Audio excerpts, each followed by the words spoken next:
avons été sinistrés lors des événements du mois de mai et du mois de juin.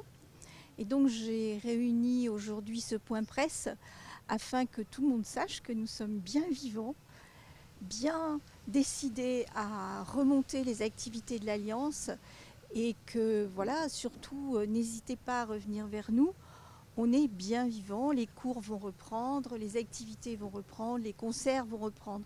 Il est évident qu'aujourd'hui on doit se réinventer, on doit réinventer notre travail ensemble, les équipes, mais on doit aussi réinventer les espaces puisqu'ils ont été fortement endommagés, voire presque détruits puisque les tractopelles vont bientôt venir et il y aura des éléments de l'Alliance du site vont donc disparaître. Eh bien, on s'est tous remonté les manches et pour l'instant, on n'a pas de bureau. Enfin, on a aménagé un bureau comme on peut et on organise. Donc, à partir du 23 octobre, les gens qui veulent prendre des cours, vous pourrez prendre des cours. Donc, à l'Alliance, on a aménagé une salle. Donc, on a une première session de cours le lundi 23 octobre. Pas de changement de programme, c'est juste qu'il faut s'adapter à la situation. C'est-à-dire que la grande scène, elle n'existe plus. On n'a plus de matériel scénique.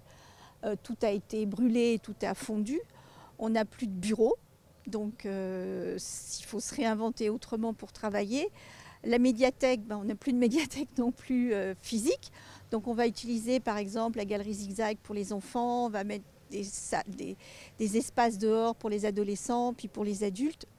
On espère que les étudiants qui ont déjà demandé à revenir vont pouvoir revenir travailler dans les jardins. Notre incubateur fonctionne, il reprend ses activités comme d'habitude et voilà. Les travaux n'ont pas démarré parce qu'en fait c'est des gros financements, vous pouvez imaginer, qui prendront sur plusieurs années. Donc pour l'instant on est en train de s'organiser pour justement comment on va mener ces travaux. Et d'ailleurs, donc on a eu la visite d'un architecte qui a fait un premier diagnostic, qui a aussi regardé au niveau des murs, ce qu'on peut garder, ce qu'on ne peut pas garder. Mais aujourd'hui la venue d'un géomètre. Si vous avez vu dans les jardins, on a un géomètre qui travaille avec où se trouvent les arbres, les bâtiments, etc.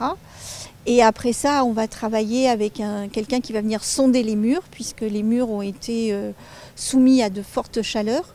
Donc certains vont peut-être pas rester. Et comme le premier étage de l'Alliance, il est probable qu'il faille tout détruire. Voilà, donc il y a pas mal de choses qu'il faut réinventer. Et après, on va travailler début novembre avec une programmatrice, c'est-à-dire c'est la personne qui va réunir tous les corps d'État pour pouvoir faire avancer le projet de reconstruction. On espère, si tout se passe bien, on croise les doigts que quelque chose pourrait commencer à voir le jour au mois d'avril, mais c'est vraiment, voilà. On est très suivi, on est très accompagné aussi et on ne perd pas espoir qu'il y ait de nouveau l'Alliance française de Ziguinchor comme spot de la ville d'ici 3 à 4 ans.